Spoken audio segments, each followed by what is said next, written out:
Hi, I'm Tom Gilson, and I'm here with Jack Montgomery from Western Kentucky University, Katina Strout, the founder of the Charleston Conference, and we're upstairs in the penthouse suites at the Francis Marion Hotel to talk to Stephen Rhind-Tutt. Stephen, welcome to the penthouse. Thank you. One of the things I wanted to start off and ask you about is you presented at the conference early on, one of the pre-conferences. I believe it was called E-Everything. That's right. Can you kind of give us your impressions? How did it go? Was it meet your Well, expectations? there were some pretty interesting presenters. Enjoyed the first presentation a lot. Peter McCracken was basically presenting about a new model, a patron-driven acquisition model. And being Peter, he had some interesting ideas. And I enjoyed very much, his name's going to escape me now. I can't remember the name. What was the last session on? Mark Johnson? Mark Johnson, that's right. Now, Mark Johnson from Highwire presented on some really interesting strategies for making databases actually more interoperable. For example? Well, I think a lot of people still come from the space where you want a database with a single way in, like that front page of the database which you expect everybody to go to. And in fact, the way that I think the future is going to go is there's going to be many different pathways to the database, and most of them are going to bypass the front page. That seems to be the way things are going. Students don't know about databases in the first place, and they just want an access point to get into different databases and resources. So that's definitely true. I have no question about that. You also, one of the themes, as I noticed in the E-Everything program, was access, content, integration, technology, and discoverability. What did you have to say about those things? Well, it's kind of cool, isn't it? Because this is a video interview, and what I had to say was that video should be part of the academy. I think video has really been underprivileged as a media format, and it's quite understandable.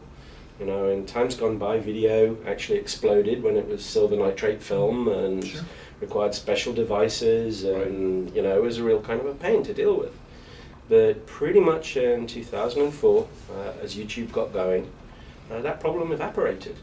You need no additional equipment, and as we see on the camera there, you've got a, no offense, a $500 camera, and basically you're able to make high quality video. And not only that, we can broadcast it worldwide. Right, exactly, It's just exactly. But there are a ton of challenges with respect to video. I feel very much like there's a party going on. Hulu, Netflix, people getting really into it. But the truth of the matter is, in the academy, 90% of indices touch not one piece of video. Issues like provenance, so on. Sorry, I'm interrupting you guys. No, go ahead. No, I noticed several years ago you were sort of forecasting exactly what has taken place. Over in Adelson Library, I walked over there to hear you speak, and everything you have said has come true. Wow. Well, I hope I've got prescience for the next few years. What did you say? I want to hear. What did he predict? He predicted the... maybe we ought to do it. You ought to write it on one side, and he ought to write on the other, because it's sweet pool. And we'll see what really happens. No, he was simply saying that this is a growing part of our academic culture, that it will be a part. And of course, there were people out there who were going, had the quizzical look on the face and going, what does he mean? Videos at that time were conceived scratchy and little and bandwidth troubles and cumbersome. Yeah. And you said they won't be; they'll be right there. And of course, everything's happened exactly as you said. Well, for us, I think we're kind of privileged because we've seen the patterns. So I think pretty much everybody in this room can remember when electronic journals were, black and white. Yes. No graphics. Really scratchy. And now, of course, they're significantly more functional than their paper counterparts. And the same, of course, is happening with video. I noticed that Alexander Street Press is really growing. You've even added staff in an age when most people are cutting staff. Yeah. So we've actually we put out a press release because we were having trouble getting good people. It was kind of strange. You wouldn't have thought. But in DC, and for those of you DC's got a 2% unemployment rate for software developers.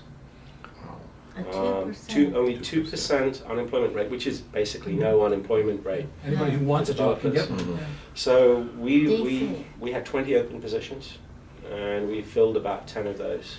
And yeah, the video aspect, the other parts of our business are growing, but the video is really taking off.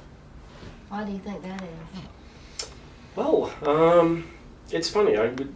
To me, I suppose that the bottom line is that a student coming in today to college has probably been dealing with Skype for 6 years. They probably talk to their grandparents pretty regularly. The Chronicle just a month or two ago had an article which basically said high school students these days are getting papers which must be delivered in video. So they go to the library and they're like, okay, I get it. You know, here's the newspapers, here's the books, here's the journals. Where's the video? Where's the video? Mm. And I think it's the YouTube generation as well. Yes.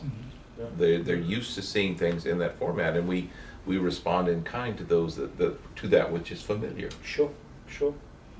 There's another thing about video, and it's kind of nice to be. I felt in my presentation it was a bit weird because I had no video in my presentation, so it kind of defeated the point I was trying to make. Not so here. The main point is that if you take a really dry text, and the example I have at the moment is Bertrand Russell. So really, really solid philosopher, right? Yes. Tomes and tomes and cogent, well-expressed arguments. So there is video of Bertrand Russell. Yes, there is. And 5 minutes of watching Bertrand Russell will explain many of those books. You can actually get a very strong feeling of why he's an atheist. He believes in himself. It's very, very evident if you look at the video. He is supremely self-confident, and you get a completely different feeling. So, yeah, I think that video is a really important way. It's the nearest we can get to actually meeting people. And there's no person, no matter how good a writer they are, that doesn't actually have culture and background that kind of influences how they write and what they think. And that becomes evident in a video.